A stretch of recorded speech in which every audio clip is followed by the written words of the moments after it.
Here. Here. Here. Minutes of May the 23rd, any additional corrections? If not, they will be approved. At public hearing, May the 23rd. Any correction or addition to those minutes? If not, they will be approved.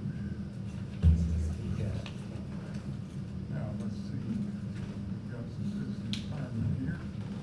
You want to step up and go forward? Just said someone Right said they here. can't hear you. Yeah, doesn't sound like we're very well. You're working, can you hear me? Now it can. Now you can? Yes, sir. Doesn't matter if you can hear me, it's the other people that need to be heard.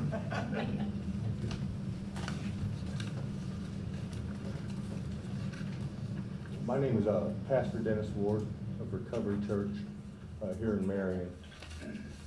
And we started our church in March, and we work closely with Centerstone and recovering addicts. I purchased a building at 205 North Vicksburg with planning on making a church above it, which it's already a church building. In the basement, we're going to take and turn into a discipleship program. Some of the guys will be felons or on parole. Some of the guys won't be. It's going to be 9 units down there. They share a community kitchen and a bathroom. I live on the property too. There come up a zoning issue. I guess the parolees cannot be in that setting. Parole told me that, and so I went to the zoning board. They sent me to Mayor Bob Butler's office, and so he recommended I do this. I went and talked to all the neighbors in the area and got them to sign a petition, all the ones around me on Walker Street and Vicksburg, and the petition's included in your stuff. We're just asking to get an amendment where we can start this program. Have you talked to anybody on Lee Street? At least, no, I haven't talked, just on the corner of Lee and Vicksburg. Okay, are they gonna live down in the basement? Yes. Okay, have you talked to codes or the fire chief? Well, I talked to codes, and we have to get this zoning changed before we can even go any further. Well, before I went any further than that, I may wanna have a conversation with the fire chief and the life safety code, because you're gonna have to sprinkle that basement. Okay. And, He means put in a sprinkling system. Right, understandable. yeah, Okay. and it will be, there'll be a considerable cost to it. So, Okay. and I wanna tell you that up front, because I'm a retired fire chief, and pretty intimate with the life safety code, so Okay. anytime you put people to live below what's referred to as below grade, you have to put in a installed sprinkler system. And Okay. that system has to, under NFPA 13, has to meet code. All right. So and then you're talking about getting with engineers and people with that, so,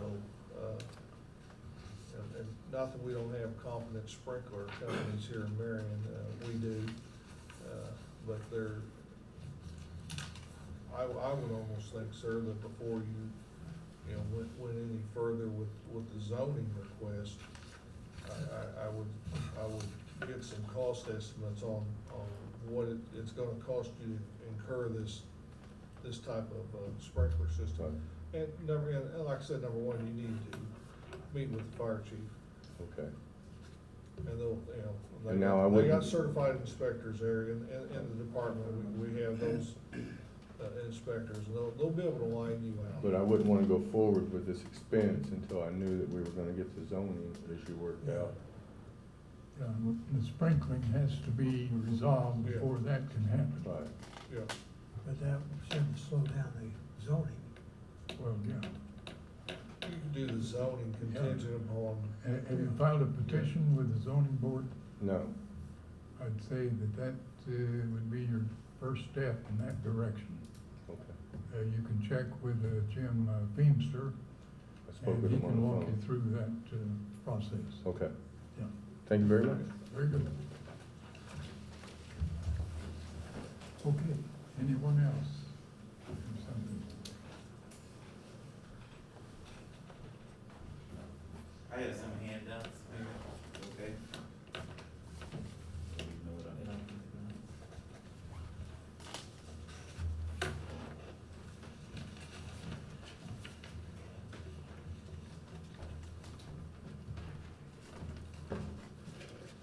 My name is Jeff Roscoe, and I've been a resident of Marion about 7 years.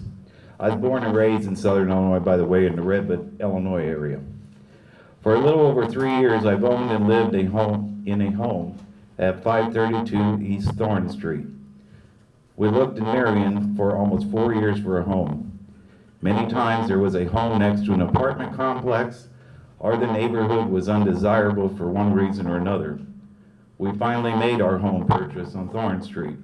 We were delighted with the neighborhood. This was one of the few neighborhoods in this city, in the older part, that was still single-family residence and zoned that way. During the purchase of this home, I was surprised to find this historical neighborhood zoned as R2. If you remember the zoning codes, almost everything except a commercial or industrial activity can take place in R2. If something should happen to one of our current homes, that means a duplex could be built, a mobile home on a foundation could be placed in one of the lots, or one of the bigger, beautiful old homes in this neighborhood turned into apartments. This has been my fear along with other residents in this neighborhood for some time, especially in the last few years when the homes come up for sale. I would also like to point out that someone in our neighborhood is always on the holiday home tours or the garden walk. Remarks are continually made about what pleasant appearance our neighborhood homes have in this city.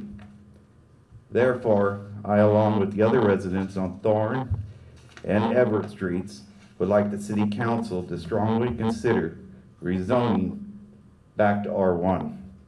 We believe this will protect our home values and our ever-important tax base in town, as well as the integrity of the historical neighborhood. If you look on that map, in red is marked the area that we're talking about. Would you So- be willing to circulate a petition among the residents there requesting the area be rezoned to R1? We can do that. I think that might solve a lot of problems. I personally, I agree with what you're wanting or suggesting to be done. I think it's a great idea. But by the same token, when you start messing around with property, you're dealing with people's rights and property. And while I have not spoken to any of the residents in that area, I still think it would be advisable to prepare a petition to be signed by the people in that area requesting rezone from R2 or residential to R1 residential. Right. We're willing to do that. We wanted to get the feel of yourself and the commissioners before we went this I far. appreciate that. I'm on board.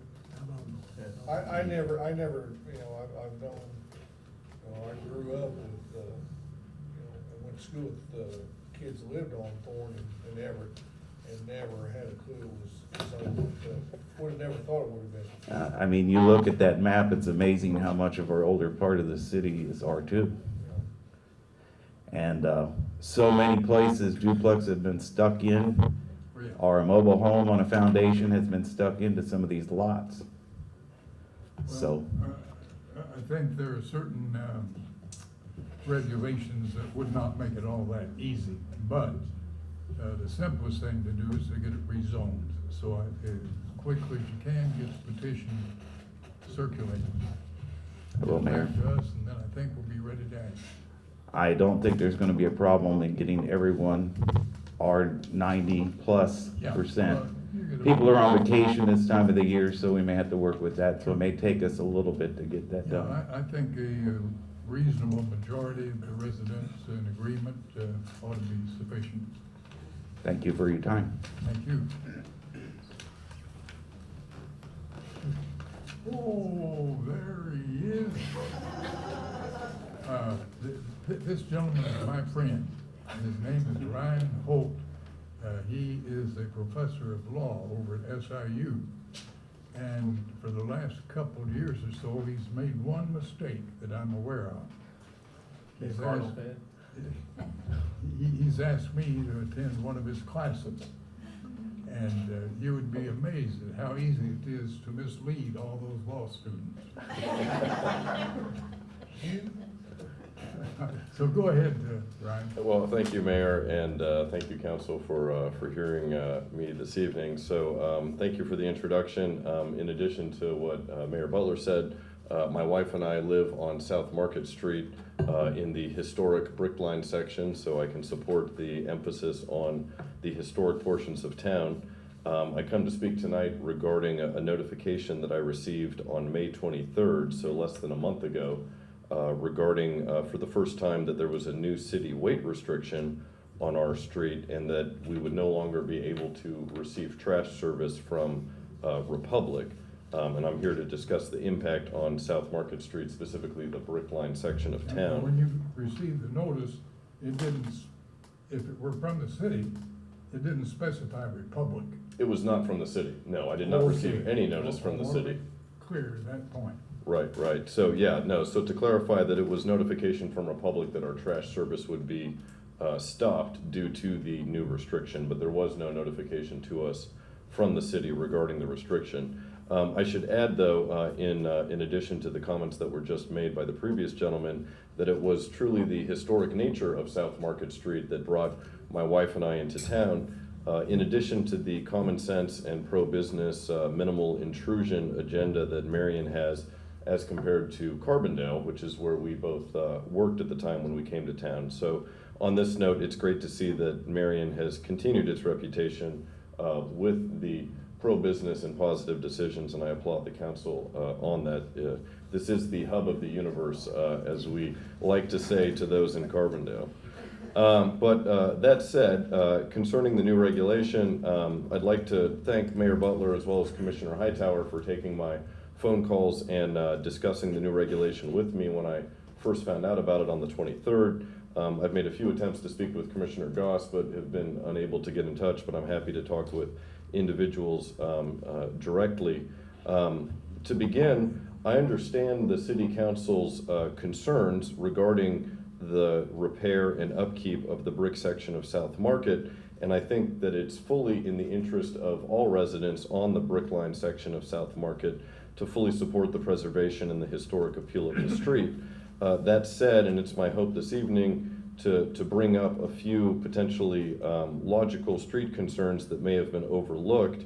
And specifically, I guess I should also note that previous to being a law professor or an attorney in practice, I was actually an engineer and was a licensed professional engineer in California, so I have a little bit of knowledge on civil engineering things. So first off, the concerns that I believe were overlooked is that initially there is no police enforcement of the weight restrictions on South Market. And I have not done, I guess, a FOIA request myself, but I think it's safe to say that if we were to look at the police records, there probably has not ever been a ticket issued for a truck that was over the weight limit on South Market and no enforcement. As I spend most of my time, especially in the summer months, researching and writing from home with visibility of the street, I note that over the course of a regular day, there are often almost dozens of large 18-wheeler type full-size truck vehicles that come off the square or are going to the square up and down South Market. These vehicles, in comparison to the weight restrictions of the Republic Trash Services vehicle, just by way of comparison, are probably at least double that of the weight of those vehicles. Beyond any lack of enforcement, and in defense of this traffic, is that the only signage that I'm aware of regarding the brick section of road is right at the brick section of road. I've never driven an 18-wheeler, but I assume that if you drive an 18-wheeler and you approach the brick section and you see a sign that says you should not drive on it, there's probably not much more that you can do other than just continue going on the road at that point. My recommendation regarding this traffic is that, one, there be enforcement of the weight restriction by the city police, and then two, that the signs possibly be moved to the coming off of the square area and then down off of Boynton Street so that vehicles wouldn't actually turn onto the street and then be forced to just continue on down the street. Second point is that there is a huge increase in traffic, of very heavy traffic going down South Market to the South Van Buren City facility, which is a city yard waste facility as well as a city road management and other truck facility. I guess observationally, it seems that if vehicles are heading towards the square and then potentially this side of the square, is that they will likely travel South Market instead of Court Street.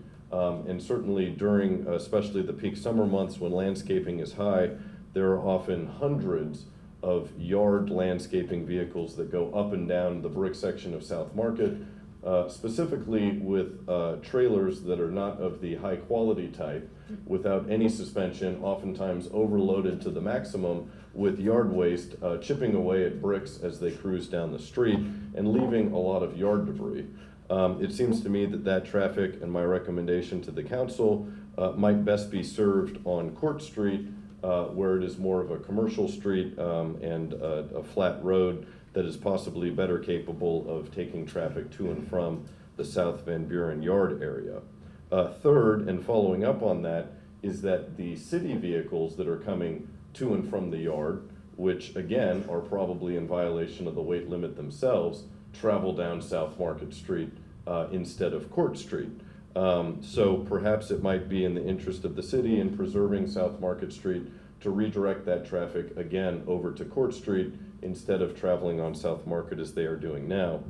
And then finally, I don't think that there's any special concern during the heavy snow months for the snow removal over a brick section of road with a special plow blade or by raising the blade. And sure enough, after a heavy snowstorm, when the plow vehicles are traveling up and down South Market Street, that's probably when myself and the other neighbors of the street notice the most impact on the street, where there are often dozens of bricks that are chipped up and knocked mostly from the plow blade. So my fourth and final recommendation is that there potentially be special plow instructions given to the city plowers during the heavy snowstorms when traveling over the brick section of street. To close, my request for the city council is that before singling out and prohibiting the 1 truck per week of traffic that is Republic Yard waste, and is also a health and service concern for the 7 residents along South Market in the brick section who were Republic customers and who are now scrambling to find another good garbage service. And I note that we got a new garbage service, but they failed to pick up our garbage today because they're not consistent like Republic was. I respectfully request that the city council address the true concerns that are causing the heavy level of impact and destruction of the South Market Street bricks, and note that the residents of South Market Street, myself, and many others, I believe, all fully support common sense efforts in order to preserve the historic nature of the street. Appreciate that, and you've got some good suggestions, but if I'm not mistaken, I sent you a list of 7 or 8 trash haulers that would comply with the ordinance. Absolutely, I've organized with the first one. We might have to move down that list in order to find a consistent So, one. want to let it be known that there are alternatives to the heavy weight trash haulers. Absolutely. Now, Well, I think one thing we need to point out too, and since you got this letter from Republic, and don't get me wrong, they have been good corporate neighbors with the city. most of the time. I'm gonna say 95% of the time, they're good corporate neighbors. But at the same time, they also have trucks that would meet these standards.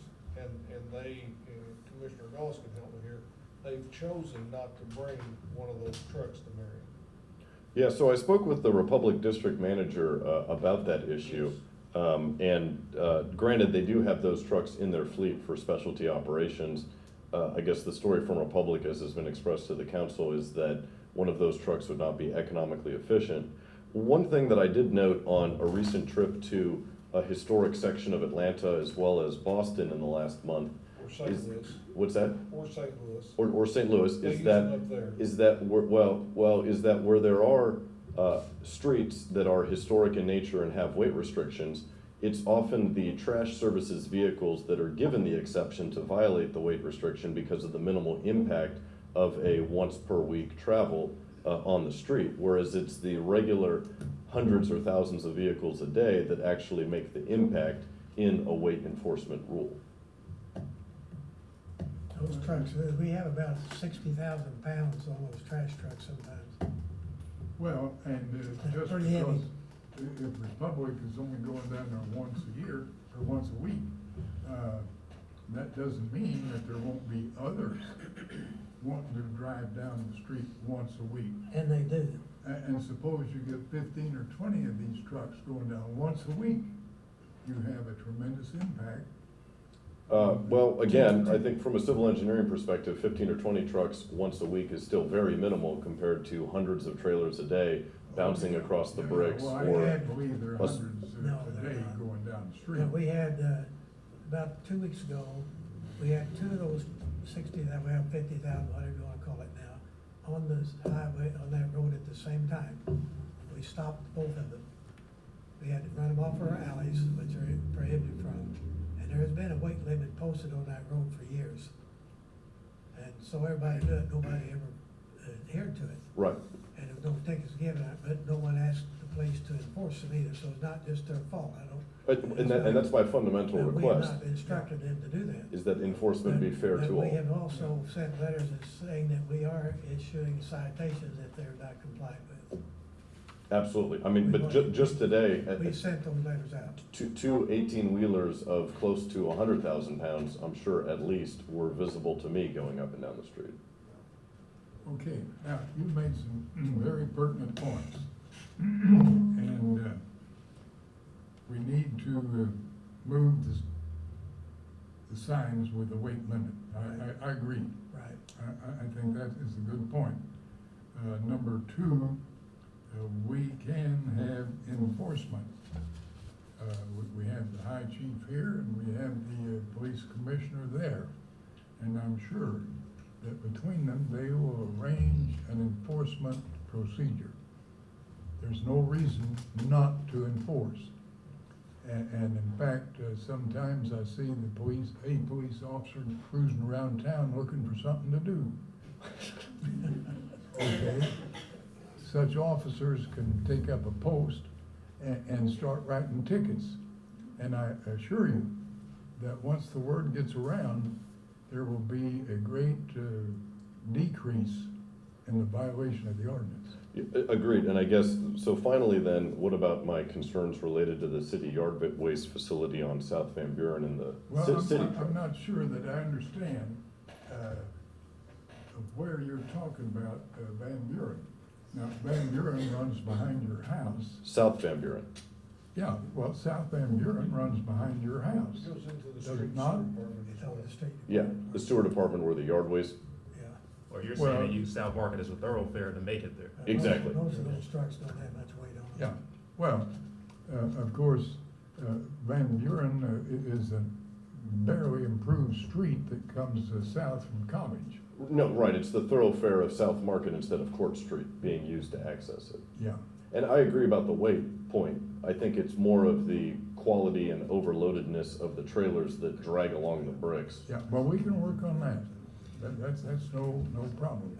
Mayor, one issue I see is, you know, for us to issue tickets, we're gonna have some method to weigh these trucks. Cause I don't think you can just go out and objectively say, well, you look Oh, overloaded. if I see a truck that's got 18 wheels, I believe I can make a rough estimate what it's gonna weigh if it's fully loaded. You know, we could probably escort them to some scales, you know, get agreement to weigh them. Well, that's the feasible. detail to work out. I think it can be done. Right. But, you know, more in the landscaping waste too, I'm talking about, you know, if and the smaller trailers may be kinda hard to determine if they're overweight or not until you weigh them. Well, we might want to purchase some portable scales. Well, I'm not, yeah,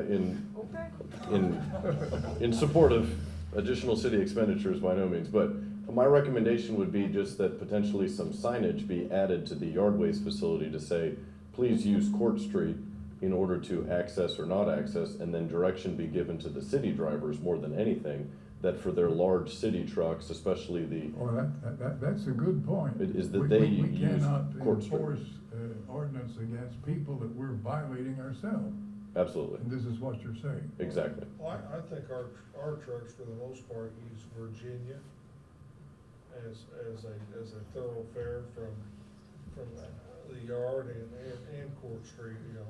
I'm not saying that they don't use South Market, but, you know, we may also be doing work up there too. Yeah, this is certainly not, there hasn't been road work done on South Market for almost a year now. We can't. Oh, no, there has, we put a new line, but the sewer line. Oh, the sewer line about We had to two, tear up part of that street to do that. right, so that was directly across from my driveway, but there were no large trucks that were used for No, that. No, Well, Mayor, correct me if I'm wrong here, but isn't there a court order against, us doing any type of work on those bricks or going to a different type of pavement? I thought, I'm not privy to that. I think don't know that, any court order. I think that, not with the court order, but the historic agreement, it said that you need to leave the bricks like they are. And we are in the process of receiving proposals to redo that street. Yeah, and I appreciate that, and again, my emphasis here is that from the neighborhood, we fully support keeping the bricks in the And okay, historic we're nature. talking about new gutters and taking up the bricks and relaying them and making the streets smooth. So we're in It'll be the a major process of doing project. that. May not get it done if you can come to a little extra money. I can't come to you with that, But I'm it's sorry. in the plans to try to move, because the street is nearly impassable. And we're talking about the trash trucks not hurting you, but you notice most of your roughing is right against the curbs. Yeah, That's where this trash truck set. And Well, absolutely. they're tearing the road down. And whenever anybody has a shady trailer, they decide to take it straight down South Market a couple times, it seems, so I'm But- well aware of it. But the large trucks on that curb because is it's not killing us. licensed. Well, Yeah, what a that lot of too. people don't understand is that the brick were laid in about 1920. And at that time, I believe the brick were laid on compacted sand. And this is one reason, after use over the years, that you get the roving effect that John's talking about. This is just one of the reasons that we're wanting to take up the brick, put it down in a way that will endure. And we have saved all the bricks that came out of the old street. We have them in the street department. We can replace all the bricks with original bricks. So that's in the plans.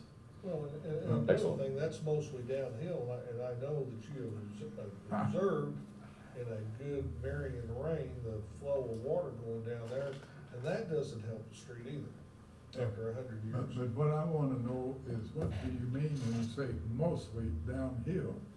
Well, Either it's downhill or it no, isn't. I mean, you get, well, let's say that, Well, there's no standing water on the brick section, it happens down at the stop But the sign. flow of water from Tower Square, I mean, it goes all the way to, what, to Allen? Maybe, Oh, it goes on beyond to, maybe water, Yeah, yeah. we used to fish out of Morton Corner. Well, yeah. Ryan, we appreciate your comments. You really brought some good points to our attention. We will try to address them and see if we can't correct most of the deficiencies. Do you have that where you can make a copy for us? Yeah, I've sent you a couple emails, Not to me, yeah. but you're gonna send it to the wrong place, because I haven't gotten it. Your email address listed online on the city website? I haven't seen it. Okay, do you have a card? Give him one that works. Here, I'll give you my card, Yeah. and then I'll follow up, I'll forward the emails that I've sent. Okay, very good, thank you. Thank you. Sure. Okay, thank you. We appreciate it. Thank you. Okay. The lady in the back row.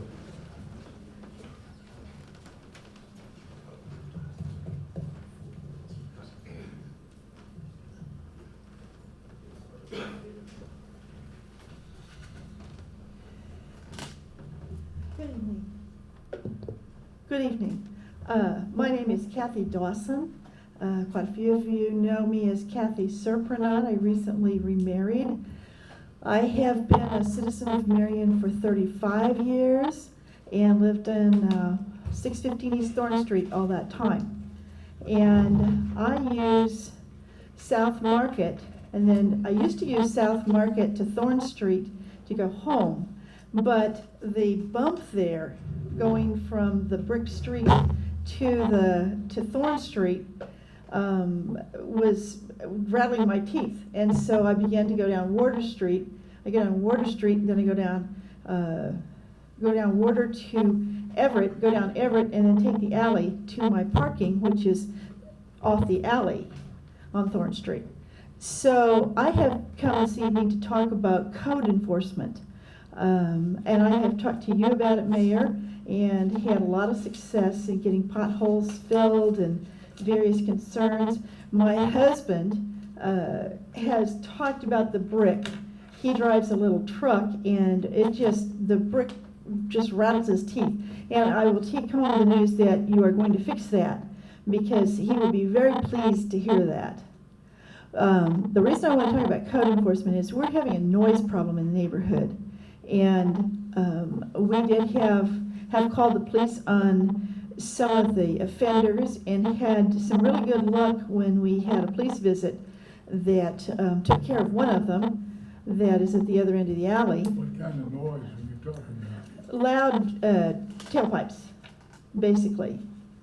Basically, we have a problem with, there are just a few, Mufflers right, on pickup trucks? pickup trucks and cars, little cars that don't seem to have good mufflers. And these are people who reside in your neighborhood? Well, most of them are. We also had several incidents recently where I had asked an acquaintance to stay with us briefly because she was having some problems with her landlord, and we actually had a stalker. Actually, she had a stalker that we didn't really realize that had loud pipes, and the neighbors were complaining about they even described the truck to me, and that caused my jaw to drop. And then we knew that this person was stalking her. What is your address? 615 East Thorn Street. So that truck has been reported, and the police are watching for it, and we haven't had any more trouble with it. There's a little white, a little white car that several of the neighbors have talked about, and Jeff, his companion, has talked to me about the people coming from South Calumet, rip-roaring. They seem to want to putt down to the corner of Calumet and Thorn, and then roar down Thorn Street. And I don't know why. It's just a block long.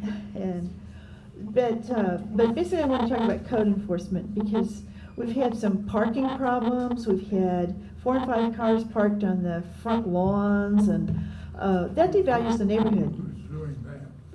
Well, on Everett Street, there was a home, Kirby's used to live there a long time ago. It's on the 500 block of Everett Street. They had 4 vehicles parked haphazardly on the city lawn, city property, and they only had 2 parking places alongside the house, and I think somebody took care of that, because we don't see those 4 and 5, 6 vehicles piled up there anymore.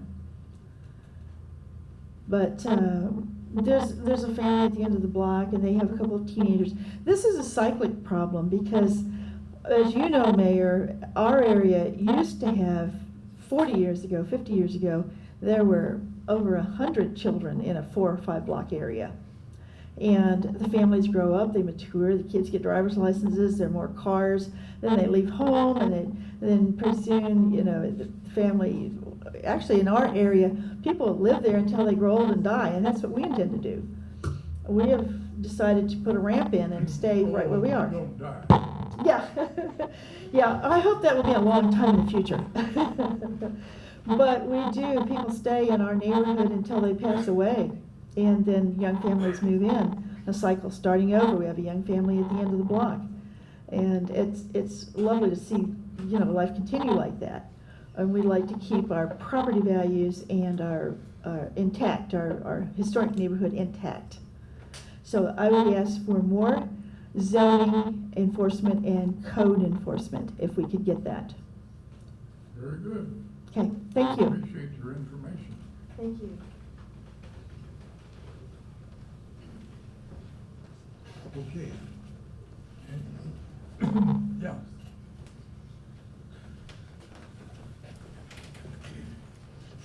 Well, all I can say is I'm back, guys. For 16 years, I've been coming up here every year about our ditch. Well, this time, I brought property owners from both sides. The triplex next door on Eisenhower was evacuated. Jessica back here had a foot of water inside.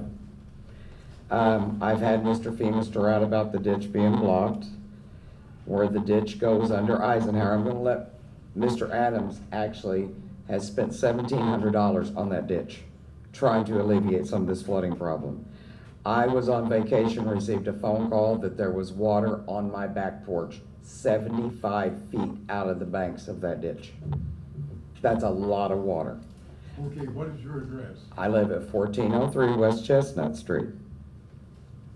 Okay, the ditch actually does not belong to me. It was deeded to the properties behind us.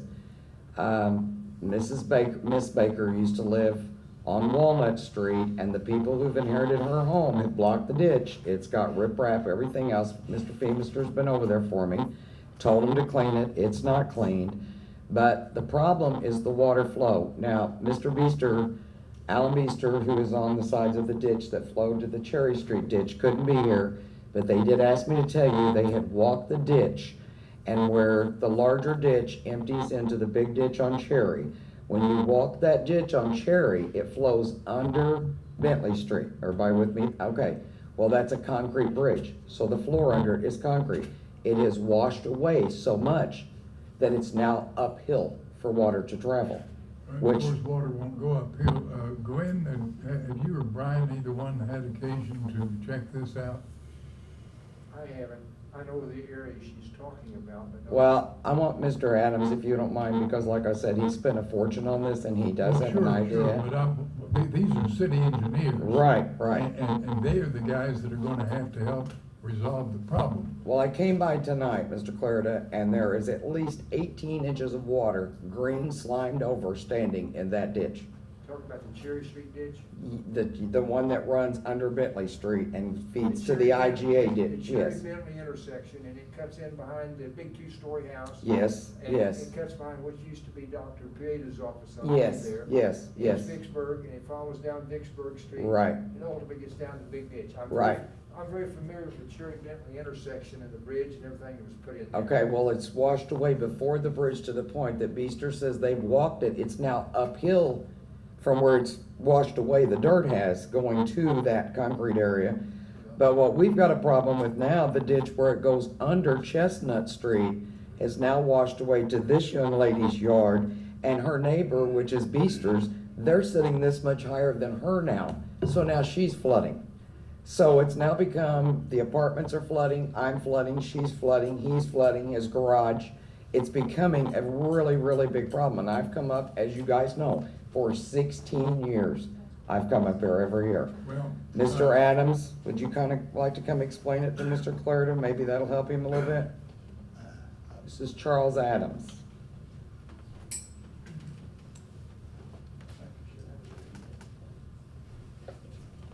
Thank you, gentlemen, for listening. No, she's absolutely right, but I can suggest what will alleviate some of the ponding in our area is from Chestnut Street north, but from Aikman, where Aikman comes out on Chestnut. There, no, on the north side of Chestnut, straight north to the big drainage ditch that runs down to Cherry Street. If that was all dredged out, or rip-wrapped or whatever, where it could drain into the Cherry Street, the big ditch, it wouldn't pond up so bad and come back. But the whole problem, I mean, I don't know how to solve the whole problem because there's so many 90 degrees turns. It comes behind Sherry's house, east, across or under Eisenhower, then it makes a complete 90-degree turn north behind the apartments of this lady's and my garage on where I live, and then it makes another What is your 90. address? Excuse me? What is your address? 1301 West Chestnut. It makes a 90-degree right there at the end of my property and goes east in a concrete culvert that's not as large as it should be now, and it goes east to Aikman, and then it makes another 90 and goes straight north under Chestnut over to the big ditch. And they've made, there's been so much improvement or construction in the last 50 years, 40 years, that so many rooftops and there's no ground to absorb anything, and everything just pours off and takes off down what little ditch there is. And the ditches just need to be made bigger, and the culverts need to be made bigger, and I don't know how, it'd take the engineer, I suggested a while ago, Clarity's Engineering, to design, or come up with what can be solved with all the 90-degree angles, I don't know. One of the problems that you get into is a lot of this is on private property. You have to get permission from these property owners to get in there. Some of them are more than willing to let you expand and make the ditch larger for drainage. Some of them say, stay off my lawn, I don't want all this dirt and everything, I don't want to mess there.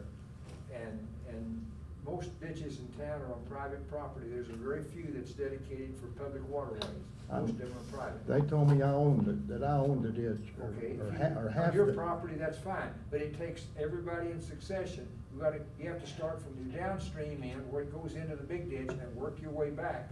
So that Okay. we have, it doesn't. There's one, and Alan Beaster just gave permission. Yes, to me. There's Tell the other me, one, you have permission. and But Jerry. you can't start at the end, you gotta start, obviously, you know this, down here where it discharges into the church and work your way back Okay, so that, make sure that if we cleaned out at the back end and it's blocked up at where it tributaries into the Cherry Street deal, we haven't done anything, so we gotta so start far, way back. everybody's in agreement then. If everybody's in agreement. then Jerry you Parks can- is the only one that's not here but I know Jerry don't mind, he wouldn't mind.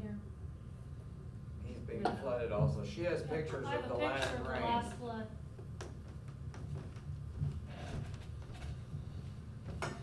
This is from my backyard, the ditch is over here.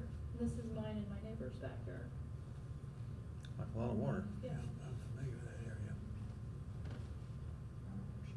the ditch is over here. This is mine and my neighbor's backyard. I assume that is the water in the ditch. No, this is our backyard. Oh, you Yeah, can't. it came way over.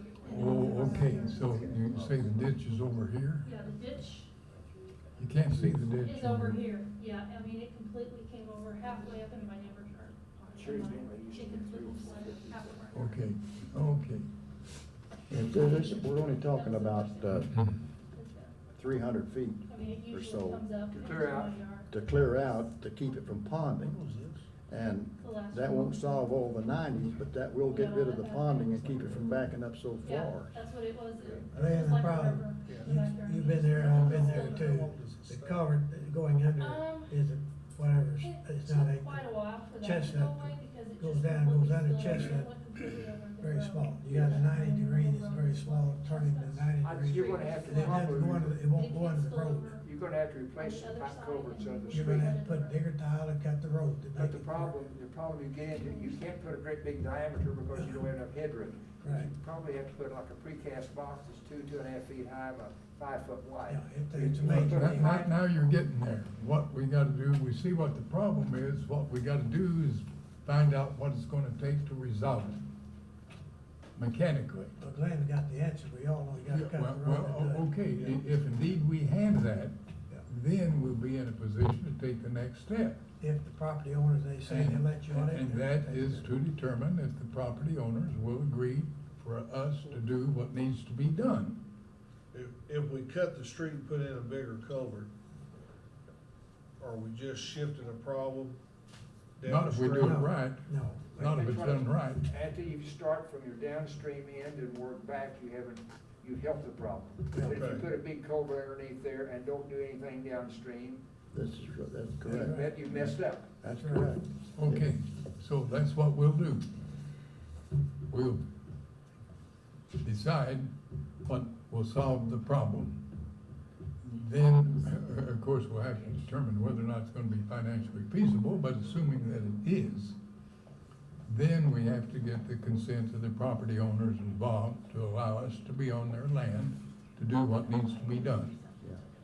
Well, You think that everybody will that, agree? that won't solve the problem. That'll certainly okay. help the problem until the problem can be engineered and figured out, Yeah. and whether it can be affordable or not, you know.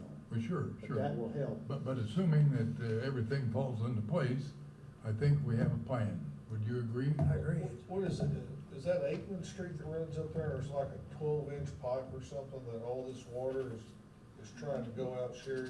Well, Yeah, there, and Anthony, Chestnut runs downhill, so and where you guys have re-blacktopped the road, now my sidewalk is that deep when we have a rain, cause it's all coming from Russell Street straight down to where he's talking about, even trying to feed into that culvert. Yeah, well, that's what it's going to be requiring, the engineering to find out just exactly what has to be done to solve the problem. That's right. You got that, Brian? But we also need to have the code enforcement, I did have you passed an ordinance. You cannot block a waterway, and we have a Well, house that's been the law for 1,000,000 years. You don't block a waterway. That is illegal as can be. If it happens, we can file a citation against the person. If it happens, let us know who did it. well, I I'll tell you. have, and I've had Jim out there.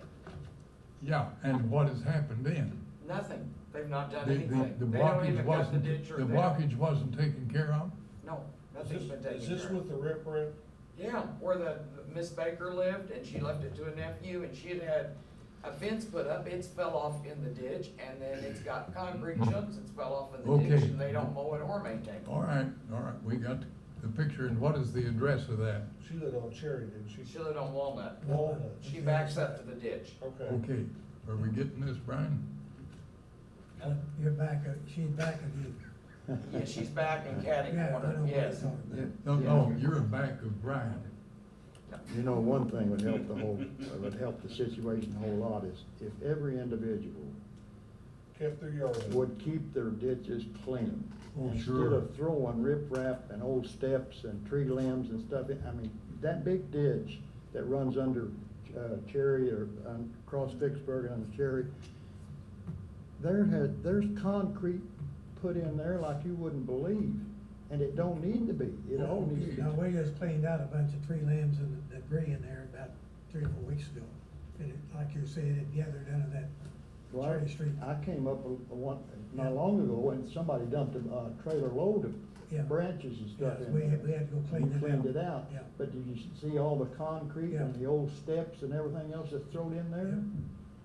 These homeowners, they're not taking care of it like they should, but it don't Well, affect if we them. knew that they were doing that, we could then take them into custody if necessary.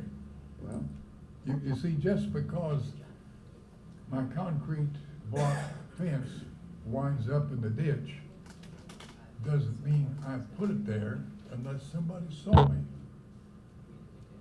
Now, the fact that it is my concrete block, I may have some responsibility to get it out of there. But to say without doubt that I put it there is a well, horse of another yeah, color. I know. You see what I'm talking about? Well, anyhow. I walked by there one day and it's not there, and I walked by the next, the guy's remodeling the thing and all the stuff's in the ditch. Yeah. I didn't see him put it there. No, but But you knew how common not sense to. tells you where it came from. Good idea. Okay, now, when that happens, notify the police commissioner and the street commissioner, and they will take care of it. That's right. Won't you, Jim? Take care. Okay, we appreciate it. Thank you very much, Jim. Thank Jessica you. would like to speak, please. She'd like to say something.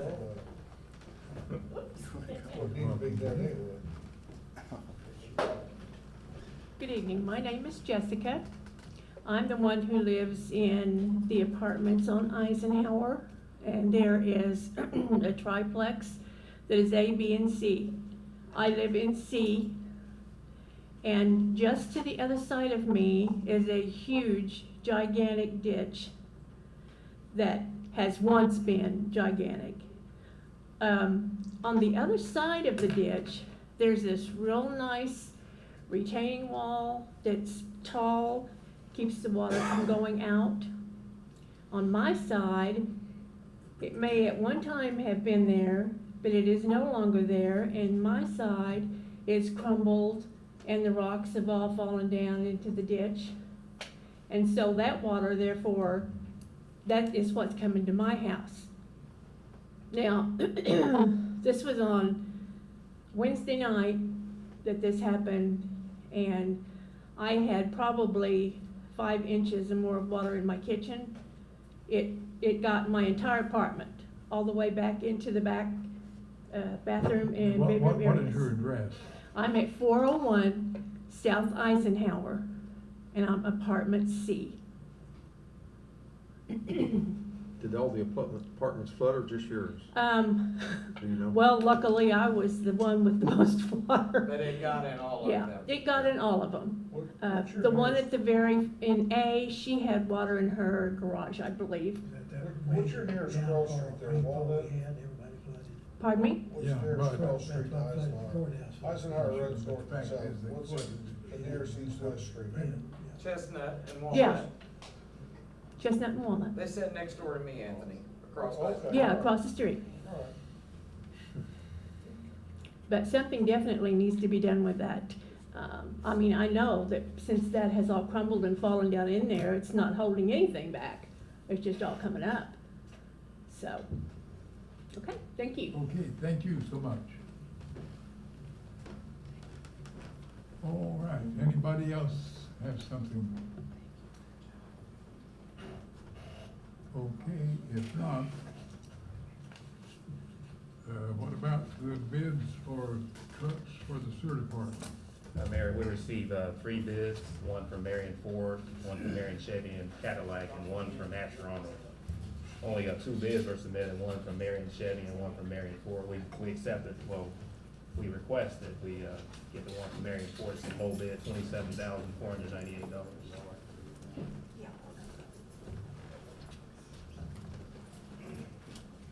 That was the Ford, Yes, met all the specs. yes, budgeted item, got the money. Okay, so it is your motion then to accept the Ford bid at $47,428. No, 27,498 Or 27,498. for each truck, 498. How many did you for say? 2 trucks, and that's for each truck. Yeah, 27,498 for each truck. Okay, that's your motion, is there a second? I'll second. Got a second, call the roll. Commissioner Vanilla, Yay. Commissioner Hightower, Yay. Commissioner Webb, Yay. Commissioner Goss, Yay. Mayor Butler. Yay. Okay, self-service for lift stations at $3,360, total of $6120 per year, is that right? Yes, and that's my motion. That's your motion, is there a second? Second. Call the roll. Commissioner Vanilla, Yay. Commissioner Hightower. Yay. Commissioner Webb, Yay. Commissioner Goss, Yay. Mayor Butler. Yay, okay, what's the secondary pump station improvements? We have 2 bids, one from ACIX, and it came in at $215,000. The other one was KPS at $224,000. We recommend we accept a low bid of AC1X at $215,000. Where's this gonna be located at? The secondary pump station. Where? Secondary pump station, At the plant. at the plant? Okay. Secondary pump station is at the plant? Yeah. Okay, do you have the money? Is the money there? Yes, we have excess debt service funds. Okay. Well, I know what he's gonna say. Because you don't pay for nothing, the water department does. Well, as long as the cash is somewhere. Yes. Thank you. Okay, we got a motion, and you second it? Oh, I'll second it. Okay, call the roll. Yeah. Commissioner Manella? Yay. Commissioner Hightower? Yay. Commissioner Webb? Yay. Commissioner Goss? Yay. Mayor Butler? Okay. Do you know anything about item 4? Yes, we've got Dawn here as well, but, pleased to announce that, Merit Board has recommended the hiring of Brett, Brashear, who will commence work on June 18th for the police department. Now, this is a new position that we have budgeted, that we discussed earlier about alleviating some of the overtime. So we're just now getting ready to hire for this second one, with the hiring of And I'm Brett. going to be watching to see how much money we save. That's right. That is always the rationale for creating a new police position. And I have yet to see where it saved any money. Overtime continues. These overweight tickets may. No,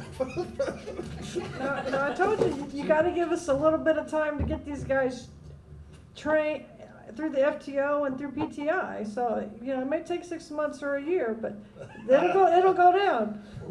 We're into our new council in 2019. It doesn't matter, it has never worked. I mean, always, the chief says we're gonna save money on it. Won't be so much overtime. And what happens? The overtime increases. It never fails.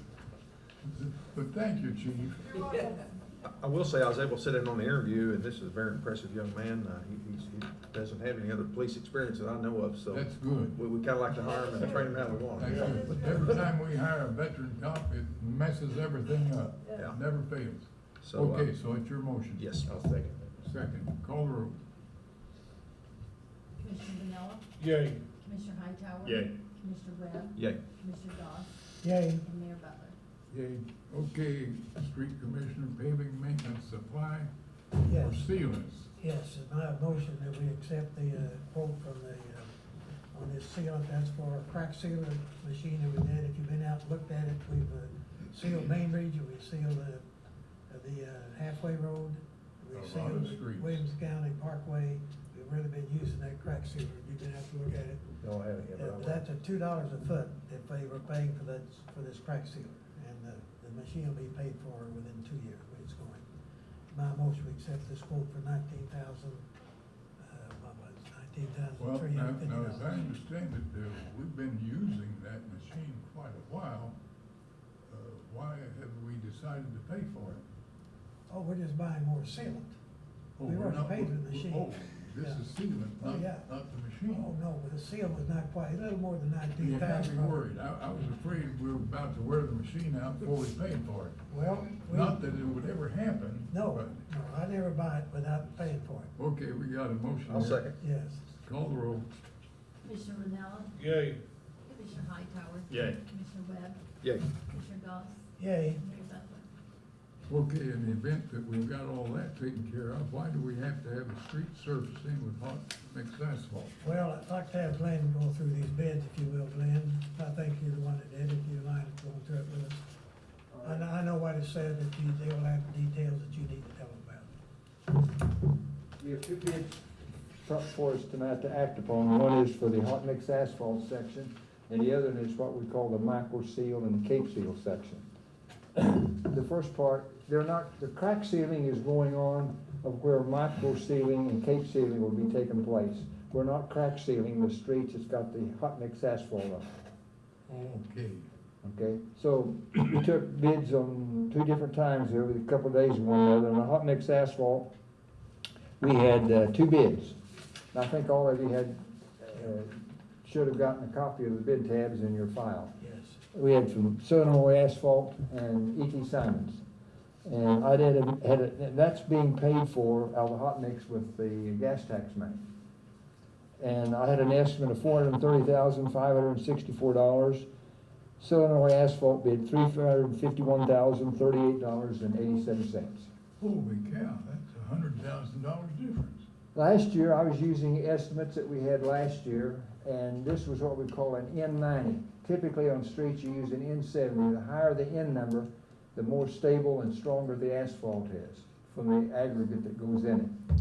And typically they'll run $8 to $10 a ton more than what we've typically used in the past. But we're getting, those are numbers we were getting 5 years ago.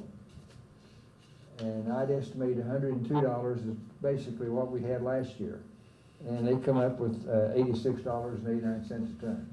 Unexpected drop. Who figures? Yeah. So, and Simon's was close by with $356,115.20. $4,000 or $5,000. That's $5,000 difference. Close. Mighty close. They're all close. How many miles of street is this, Glenn? Or do you, I'm just curious. I should have brought that with me. That's okay. Yeah, but didn't our street department do a lot of legwork for Southern Illinois Asphalt last year?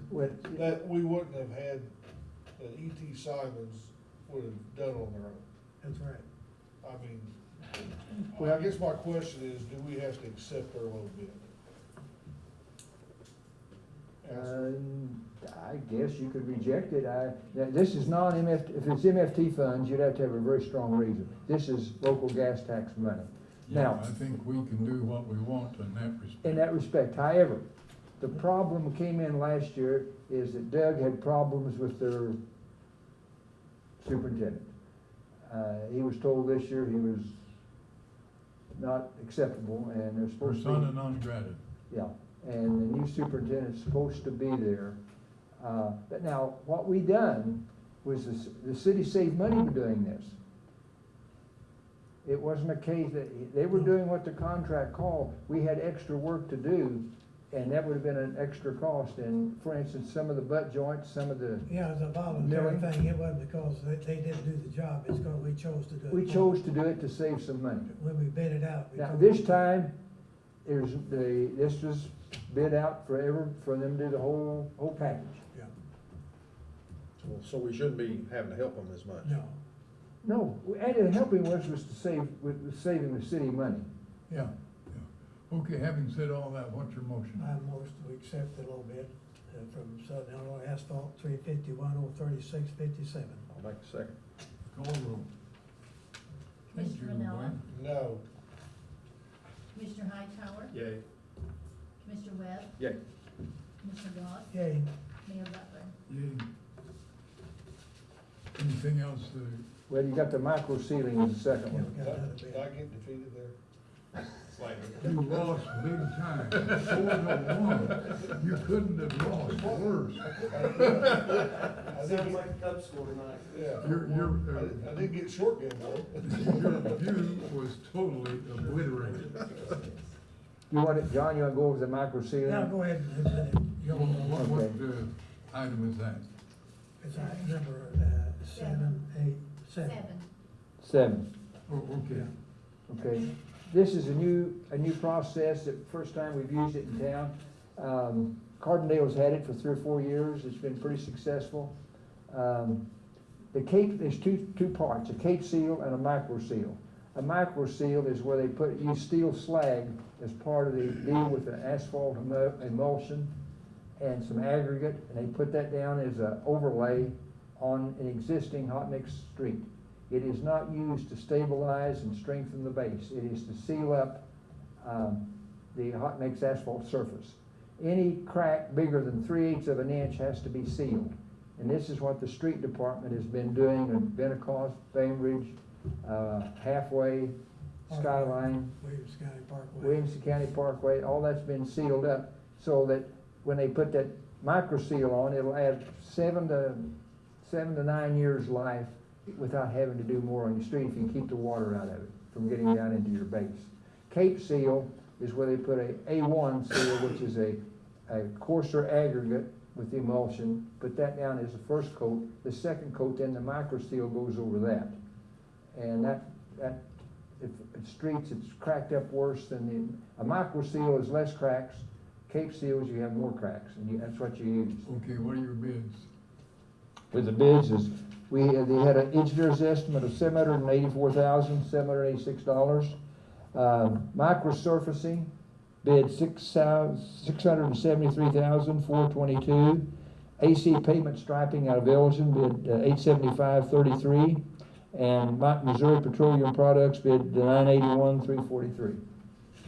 know this low bid company? Yes, they've done most of the work in Southern Illinois in the past few years. Okay. They're very reputable. Okay, what's your motion? I'll be able to take the little bit of 673,422.51 for micro servicing. Well, I'll second that one. Call the roll. That's paid for motor fuel tax. Call the roll. Thank you, Glenn. Commissioner Ranella, Yay. Commissioner Hightower. Yay. Commissioner Webb, Yay. Commissioner Goss. Yay. Mayor Butler. Yay. Okay. Anybody informed about the prevailing rate of wages as defined in the Act 820 ILCS, that's state statute? This is, every year the council adopts this. The only difference, and I'm going to defer to our city clerk who has double-checked on this year's difference. So Alice, if you Okay, I called the Illinois, well, when I tried to download the current prevailing wages from the Illinois Department of Labor's website, all I could get, the newest that I could get was July of 2015. And I tried several times thinking maybe something was just wrong with the website.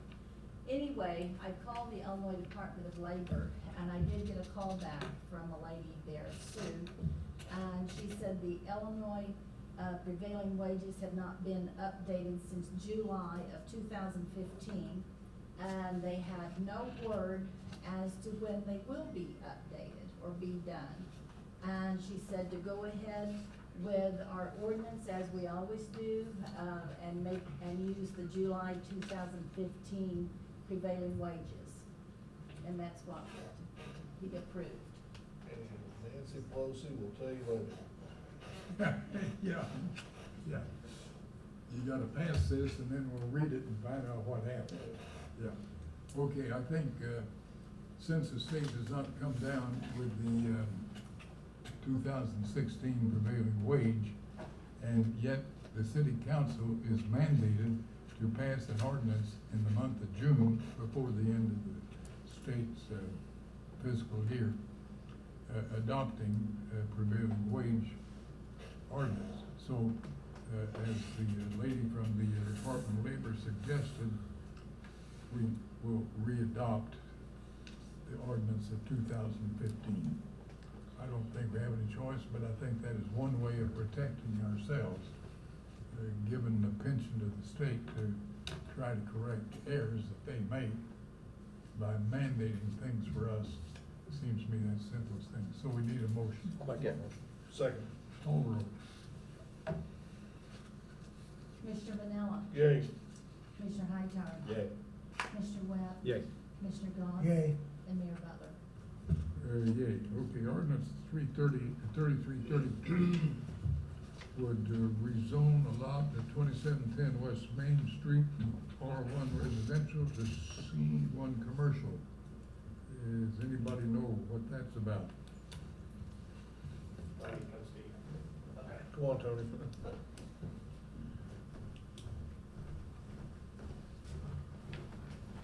The change involves the property at 2710 that used to be the furniture restoration business near the intersection of Halfway Road and Old 13. I was told before that it was already a business area, so commercial should really not be an issue. We met with the zoning board, had some neighbors come and talk, and they were all happy. We talked about the back side of the property having some water issues and discussed with them that being a landscaper and having equipment, I would definitely be willing to work on helping their drainage on the back side since it is flowing onto my property. So the plan is the house has been demolished by Tim McVicker. He finished filling the basement in just today, and we're looking to put my wife's insurance office. She currently works at Country Financial next to 17th Street in Marion. She goes career, and her rent jumps to $1,600 a month for 2 offices in the building that she's in. So it was a no-brainer to buy the property and move her office there. Also have a landscaping business and mowing business, and the existing buildings on the back side of the property, I'll be running my business out of that. So that's, Okay, so there won't be any residential use of the property? no. Okay, I have a question for you, boy. He's my lawn guy. Am I allowed to vote on this? I mean, oh, yeah. Should I abstain or should I No, abstain? that's no conflict of interest, I don't think that's a conflict. Okay. no. All right. Unless, he started doing a lousy job. I think Or that was good. unless you're not charging you. Oh, yeah. Oh, Are no, you he's giving getting him charged. the service at no charge? Do what? No, I know him too well, I can tell you that, no, he's not doing it for free. I just asked if he was giving you service Yeah. at no charge. Oh, no. I knew you'd both deny it, so. I make the motion to accept the ordinance 3332. Second. Call the roll. Commissioner Manella? Yay. Commissioner Hightower? Yay. Commissioner Webb? Yay. Commissioner Goss? Yay. Mayor Butler? Yay. Okay. Request to approve setting of a double-wide mobile home and a block foundation at 704 North Otis Street. I guess the request is made by Brenda Jesse. Anybody know anything about this? Was there a zoning board report? I don't think there Oh, was. oh, I've got this. I think on these, they just come before the council making the request. Well, do we know whether or not that's been before the zoning board? I don't think we can act on We this. just table it? Yeah, I think that has to be tabled. Okay, new part-time hires at the Hub Recreation Center. Item number 11, there's an attachment with a list of part-time, these would be new employees that have met the pre-employment process. There is a list of, the one next to the bottom named Donna Cisniak is not ready yet, so I would like to go through, have the council, if they would approve, Ian Davis, Collie Vaughn, Matthew Cisnick, Victoria Muniz, and Morgan Berg. Okay, now are these new positions or are these people simply? These are just people filling positions that are already existing. Okay. If no question, what's your pleasure? Make the motion, hire the individuals as stated. Okay, do we have a second? I'll second. Second, call the roll. Commissioner Manella? Yay. Commissioner Hightower? Yay. Commissioner Webb? Yay. Commissioner Goss? Yay. And Mayor Butler? Yay. Okay, now, item 13. Item 12 is, Oh.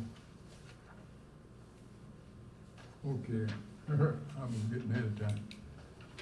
Approve current part-time Hub employees recommended for pay job classifications. these are employees that are already working at the Hub.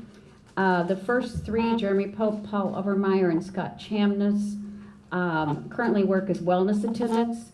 They have taken training and gotten certified in a new group fitness program that they will be teaching, which is an hour on their schedule. So that would be those three. Melanie Mason was formerly in our child care or snack bar. She would be moving into the membership position. Rashad Rucker currently is in one of our camp counselors. He would become a sports program assistant, working with our youth football program, and working, that would be through the fall, due to the maternity leave of Carly Williamson, who is our sports and rec coordinator. Leila Crane and Karen Shepard have both taken on, they do two positions. They do custodial and food service. They've been with us for over a year. And so those would all be recommended at $9 an hour. So these are all employees just filling other positions. Okay, no new position. No. All right, what's your pleasure? Make a motion to Approve improve the pay job classification of these individuals. I'll second that. Motion made and seconded, call the roll. Commissioner Darrell? Yay. Commissioner Hightower? Yay. Commissioner Webb? Yay. Commissioner Doss? Yay. Mayor Butler? Yay. Okay, now, we got a drainage and flagpole project. We've discussed this several times during council meetings. One is, previously, we had talked about the flagpoles and what they would cost. We have put this together because one of the key factors, the flagpoles could go different places, but one of the goals was to improve the drainage on the north side, which is the grassy area right by the parking lot of the hub, that has water that stands in it. And this was a project we have had on hold, and looked through it. The street department has been very helpful in helping us look at what was needed. The idea would be to do the flagpoles, the drainage project, the electrical lighting for the flagpoles, and then purchasing of bench and bike racks, which would go around the concrete outside the front of the civic center, excuse me, in front of the recreation center, and around the flagpole, all for a total of $19,800. Where are the flags going to be situated? In front of the hub, if you know where the dedication, But where? in front of the plaque, that's the dedication plaque of the hub. So it would be north of the building and south of the sidewalk. I don't have a problem with any of it except for the flagpoles, and that's set for so long that, you know, and I'm having veterans all the time, you know, ask me, why do we not have flags, why do we not have, so, you know, speaking with the mayor, and then I got with Commissioner Goss, and we met with Doug Phillips, Commissioner Goss and I, and Scott Connell, and we can put those out front for much cheaper than this. For $1,400? Well, no, we gotta buy that. No, These were cost supposed to of be the bought. poles are gonna be These the were same supposed to be bought regardless. last year. If you They were in remember. last year's budget, yes. Yeah, well, no. But we were waiting on the street our department. Our former director. Right. On more than one occasion told us that he had these in his possession. He didn't. He didn't. He did not, but. He had the bid in his possession. Well, the point is, where are we gonna put the poles? I like them out front. We're gonna make Okay, it how far out in front? What? where the sidewalk is. Actually, the people at the hub would disagree, but Well. Because we were going to- Wait a minute, who's running this show? The What? city council or the people working there? the city council. Okay, And Let's and go I, from and there. I respect that to a point, but, you know, a comment got back to me, from one of those employees there that I'm just gonna tell you, Gail, I just can't wait on this one. well, look, why don't, I've never seen a plan. No, I haven't. I can only visualize in my mind what we're talking about. Why can't somebody give us a plan? They're talking about. It was attached to your bid, Have we got it? We don't have a picture. the scope of work. Where? It's just a scope of work, but there's no plan. on I it. don't, that's 13. Anyway, we're, Commissioner Goss and I and Doug Phillips, Superintendent Phillips and Connell met. It's gonna be directly, west of the hub side, you know, where the sidewalk comes up from Main Street and goes towards the building. It's gonna be on the west side of that. We're gonna make it something very similar that's either at the roundabout or at the cemetery. It's gonna look very, very good. Do you have prices for Well, those? well, what I want to know is where is the plan? I see all this stuff here. We have the plan for the drainage and the flagpole. I want to see a plan, a map. Schematic. There should have been one attached to your agenda. Well, it isn't. How many flagpoles in the bind, Bob? Well, We have 2 bids, and we have the. That's the same, just purchase flagpoles. yeah, well. That was the whole project. Well, yeah, well, this is just Here's very the part that interesting. should have been attached to your. That's the, plan for the sand run. This is, pardon? How tall is the flag gonna be? They're 25 feet and, well, actually, I don't know, I don't have their plan. I have the plan that we put together, months ago, that we were waiting on the street department to, put together. Chris told me that he had bid for. 25, 20, and 20. Yes, that's correct. Well, And that's the bid that This I'm doesn't using. help me any. Now, the street department wasn't charged with putting this all together, Gail. Actually, we were waiting on the street department to do the swamp drainage. part, just to do the swamp part, so we. Yeah, but the flagpoles were in the middle of Hey, that part. Wait, you're talking about putting stuff and who's gonna, put it down. I wanna see the plan. We have not, this is not the plan. Well, the plan is, the plan was, Where's the bike rack gonna be? Where's the table and the benches gonna be? This does not show one bit of that. actually, on the scope of work on, from Samron, that was the low bidder, they have to install a new concrete patio, 6 inches concrete, 4-inch base. I know that, but where? I wanna see a picture of it. Well, we don't have a picture. Well, get one. If you're gonna do something, why can't you Well, put a but picture if you're already of it? changing where you want it, then there's no plan. Well, I want a picture of what is proposed. That's the picture of the proposed. Only thing that's. I want gonna a be picture of different what's the there proposed. is those 3 flagpoles won't be there. Okay. The bike racks will still be there, the tables will Where? still be there. No, but then we would have to I pour, wanna see a picture of it. we Is would that have to so pour difficult? concrete.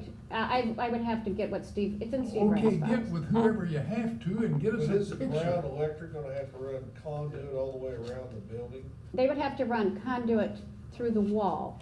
I don't know where they would do, if it was in front of the, out by the street, I have no idea where the I think conduit if comes they from. get up to the back of the building, I was told that. Yeah, Which would be well, a much greater Let's get expense. a picture of what we're talking about, and then you can I don't know determine about that. where you're gonna Jerry put Hickey what. tells us he can come off the side. Actually, Jerry Hickey, Didn't make any sense out of that. told us he couldn't do it because it was too long a project. Too long a project, it's not 100 Yes. feet. Okay, so I will table, if you want to table this, we'll come back with, the problem is, the drainage and concrete work was put together because the goal was to get the drainage part done, because otherwise we are gonna be damaging the gym floor. So the problem with, and that's where we've had Samron do all of it. Yeah, well, that's good, but I wanna see a picture. I wanna see where this is gonna be, where the flag's gonna be, where the bike rack's gonna be, where the benches are gonna be, where the grassy area is gonna be. And I don't see that. Okay, we'll have it drawn up. Well, I hope. I thought I heard they were gonna put up picnic benches. Yes, but all of it was going to be, all of it was originally planned to be at the front of the building Like this, for the, and with the everything's gonna be at flags. the front of the building, but I wanna see the layout. No, the layout would all have to change because having it at the road would change. Giving me a picture doesn't Yes, it require will. any change. Why are we having picnic benches up front? So, people at the hub often wanna go out and have take their lunch outside and Because sit. they do that in the back instead That's of going nice. in the front? We don't have the back doors, doesn't have its own emergency exit, there's no back. Cause the back wasn't in the parking lot. I don't have a problem with them having a place to eat, but I wanna see a Well, plan. that would be changing though, because we had concrete work. Showing me a plan doesn't require I change. said I will bring in a plan. Okay, good, thank So you. if you wanna table it, that's fine. Well, we will table it, because we don't have a picture yet. Plus, other details have to be approved. Okay, let's move on. Hang on here. Why would we wanna hold up the drainage project? Because it's all, we'd have to rebid it. Well, we gotta see where everything is. Well- I hate to piecemeal the thing. and- Because they were doing the concrete work with the flagpole all at the same time. and- So now we would have to have someone bid the concrete work for the flagpole We'll and not, then wor- the we'll drainage not work. worry about the bidding, let's find out where everything is and decide if that's the way we want it. Is that so difficult? Well, it is because we were trying to get all of it done at the same Was time. it two Well- flag poles or what? Three. Three Mhm. poles? Well, once we see what the plan is, if it looks okay, then you can do it all at once. In other words, all I want is a picture. Got it. Okay, I believe you want a picture. I hope. You may end up with Maybe- them flagpoles up maybe front, but want I'm the just telling picture. you. Well, no, I mean, if you want them up there, that's up to you guys. Actually, I mean, Aesthetically, I think they do look better up front. I mean, that's. Well, we get the plan I've and been then we outvoted can before, go. I'm a big boy, I can take it. I like it out front, but I don't Hey, know hey, personally. The vote at worst would now be 3-2. Get closer. You're It persistent. might be 3-2 his way, so I like it out personally. Okay, thank you, Gail. All right, what's this about the exhaust air improvement? I'd like to discuss that in executive session. Okay, I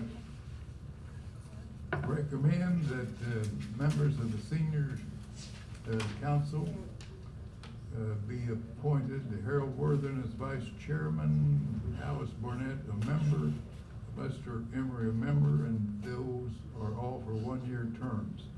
Paul Langen, secretary treasurer, 2-year term. Don Tisch, the chairman, 2-year term. Larry Clayton as a member of the board, 2-year term. I recommend those people for those terms. So moved. Second. Call the roll. Commissioner Manella? Yay. Commissioner Hightower? Yay. Commissioner Webb? Yay. Commissioner Galt? Yay. Mayor Butler? Yay. Okay, what's this about approving a wage increase at the Boynton Street program for the head cook?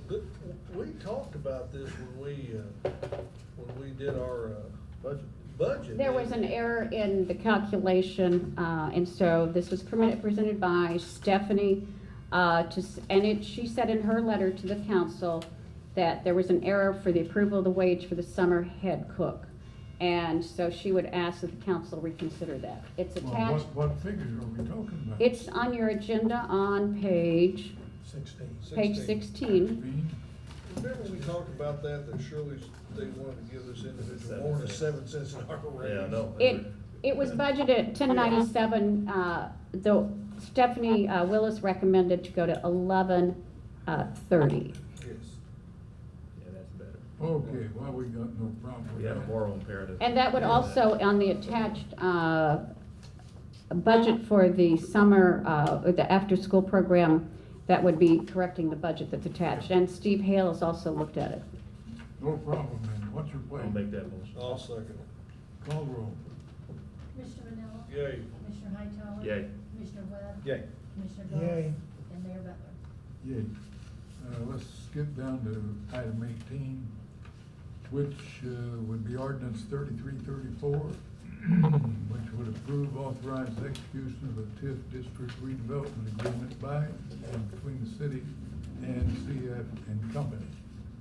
Can you tell us about that, Dave? This is in the Hub District. It's a TIF district.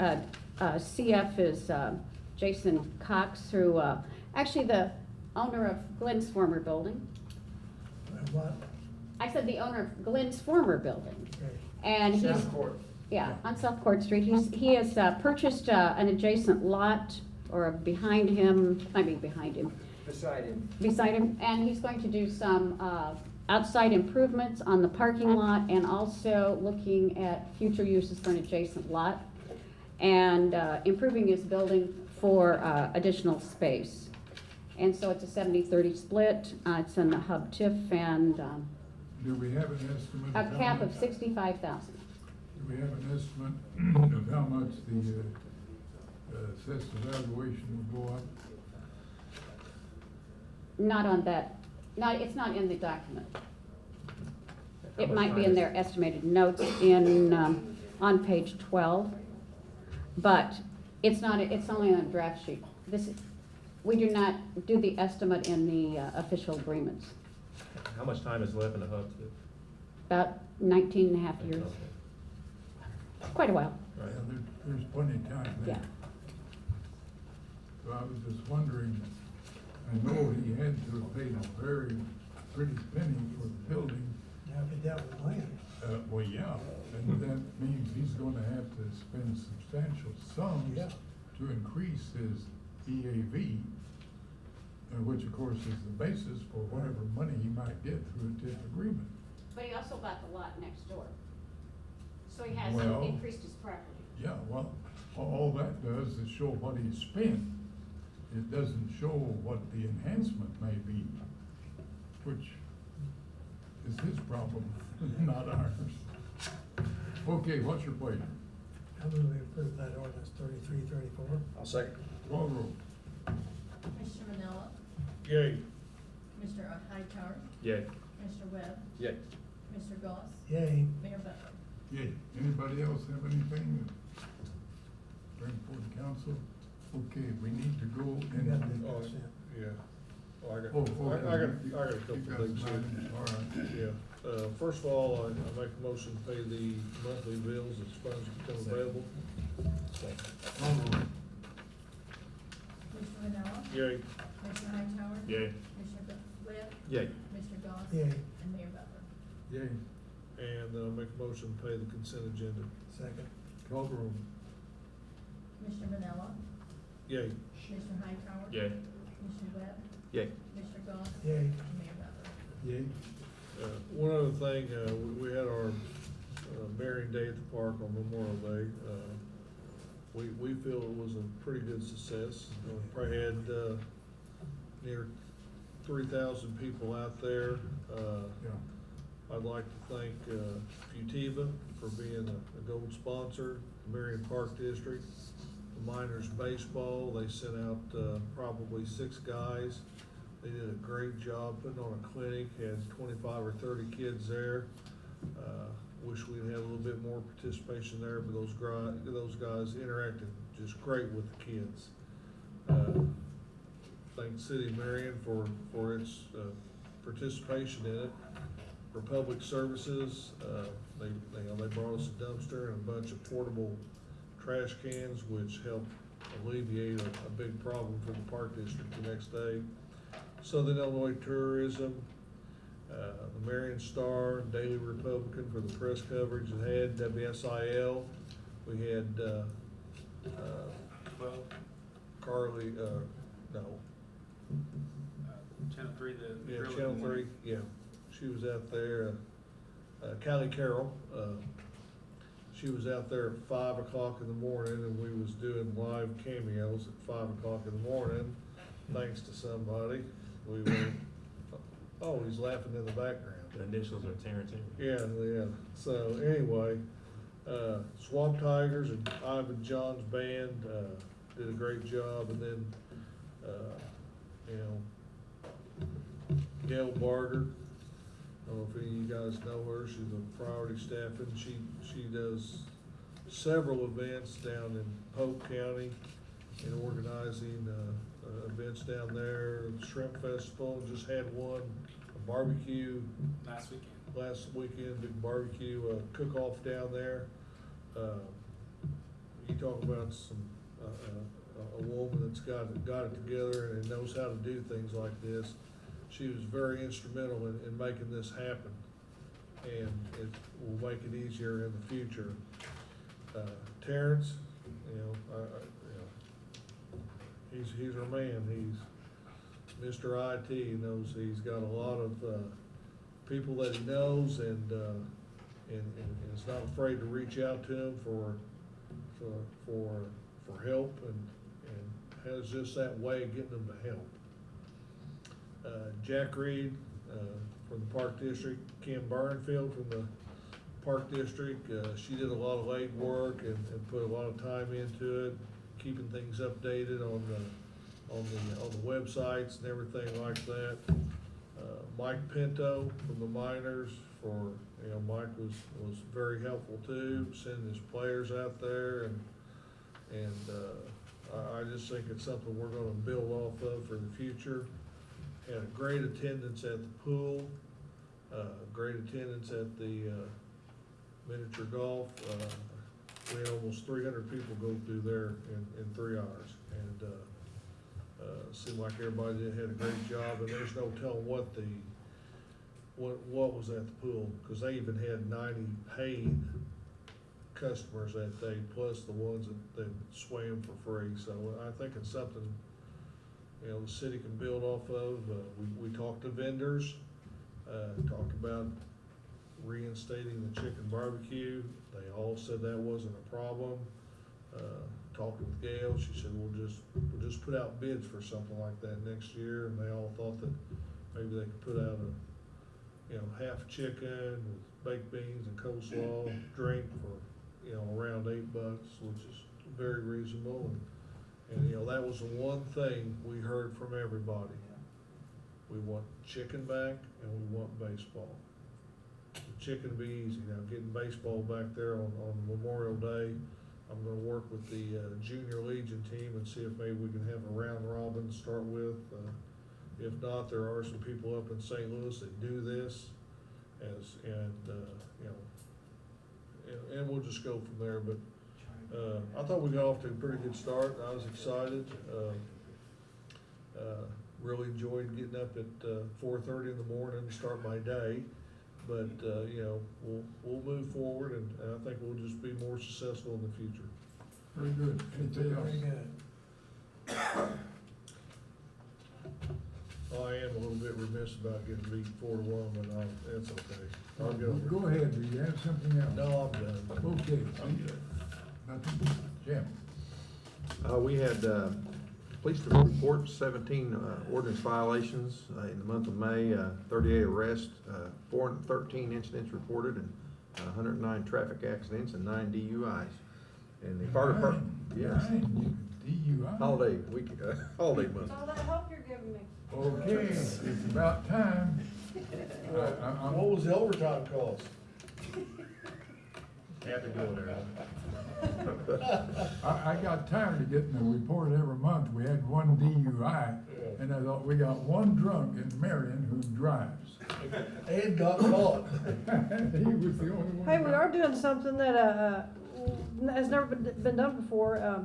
There's a lot of specialized training that officers need that, you really can't get unless you hire somebody out. So we have, Bart Baldwin, who's our ERT team leader, and Chris Ramage, who's the assistant team leader. So, we do a lot of traffic stops, a lot of building searches, and a lot of new guys. So, this last week, we actually had a trooper and another kid, Grant Anderson, that got them out on Wednesday, and we had some of our new guys come out. We're going to do the whole department. And rather than have to pay somebody from the outside to come in and train our officers, we used Bart, we used Chris for building searches. I used Officer Damati, who's an FTO, to train on traffic stops and work with the guys. And it was really, really fantastic training, kind of eye-opening to some of the guys on mistakes that were made. And we're going to put the whole department through this. And then I'm putting a paper in everybody's file, and we're going to document all the in-house training we do. Like I said, it covers officers, makes the officers safer, makes the public safer, and also, if there's any if anybody ever takes the officers to court and pulls their training file or something, we have documented training that we're being proactive with our officers. So, and the officers seem to enjoy it. After all these years, I'm glad to know that we're training our officers. We are. Well, they do have training, some Mobile 15 training they can go to outside the department, but the big thing is inside the department and working with each other, because it's a team. So, Good job. So we are working on the teamwork aspect. Okay, well, thank you, Chief. Jim, we appreciate your I leadership. got one more question. How many free ice cream cones have we given out? We had 100 coupons, so we had 100 coupons. I had 15. I gave all mine out. Ice cream cones? Yeah, we've partnered with Dairy Queen, Tom Wolf. I wanted a program through the summer for the officers if they see kids out riding their bicycles safe, wearing helmets, crossing the street safe, or even if we deal with kids on an incident where the kids are upset, give them this coupon for an ice cream cone. So I contacted Dairy Queen, and Tom Wolf donated. I was going to pay for them. Tom Wolf donated all the coupons for us, and on the back it says for Marion Police Department and your Marion Dairy Queens. And so all the guys have some, and they can pass them out. Good, and the police didn't give each one? No, you have to be 16 or younger to get the coupons. Oh, okay. All right, just want to make sure. Jim, you're doing a whale of a job. Thank you. The fire department had 51 calls, only 1,200 gallons, so with mostly dry runs. Only 1,200 gallons? Yeah, with fire loss of only $3,500 for the month of May, so pretty quiet in the fire department. 51 fires? That's good news. 51 calls, some of those probably aren't fires, I imagine. Okay, That's all I got, Mayor. all right. John? Yeah, I'd like to recognize a employee of ours, a very, I guess, one of our most valuable. There's an organization called GMIS, it's an international organization of IT members. It's got about 500 different offices, and they affiliate worldwide. A member of our group, Terrence Henry, is a member of that, and in this month, he was spotlighted as a member of the month. Member of the month? All the 500 people. Out of 6 outfits? 500. Oh, 500? And they're affiliated worldwide, and he was picked as the spotlight member of the month, and I want to congratulate, well deserved, Terrence, I appreciate it. That's quite an honor, quite an honor. I believe it. Well, he is an honorable fellow, and he deserves recognition. Well, let's don't go too far with him. That didn't include any dancing or anything, did it? They're just I'm not like too sure what he did to get it, but. Okay, the game's on. But that's quite an honor. Yeah. Thank you. And the financial award is really surprising. You think he's underpaid? Well, I'm talking about from this recognition Oh, I see. award, Oh, I there thought should be they- some kind of monetary consideration. Yeah, okay, Yeah. that's all I have. Okay, anybody else have any? If not, we Special meeting? need to, come together for a special meeting. About a month ago, I asked, the commissioner and superintendent of each department to come up with a list of projects that they would like to see brought to fruition in their department. Goss has come up with a substantial list. I understand the sewer department has a list, but I haven't seen it. Yeah, Brent's on vacation right now, when he gets the policy back. Okay, and then, we had the water department, haven't got into this from you yet. Oh, I got one. You got one. You got money? It's just a question of how much.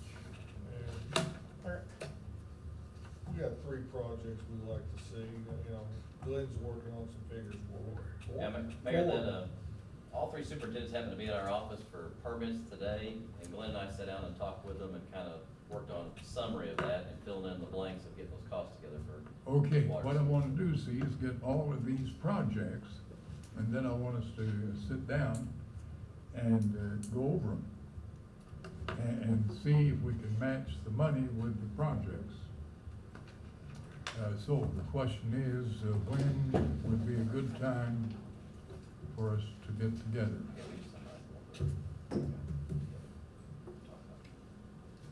Police department doesn't need anything, I'm sure. When you think you'd have some estimates on that, Brian? We only got one for like the industrial park lift station on sewer. I think we have the rest of them that we've talked about before. I think we probably by the end of the week, we'll have that last project cost estimate, and that'll pretty much summarize at least the ones we've talked about before.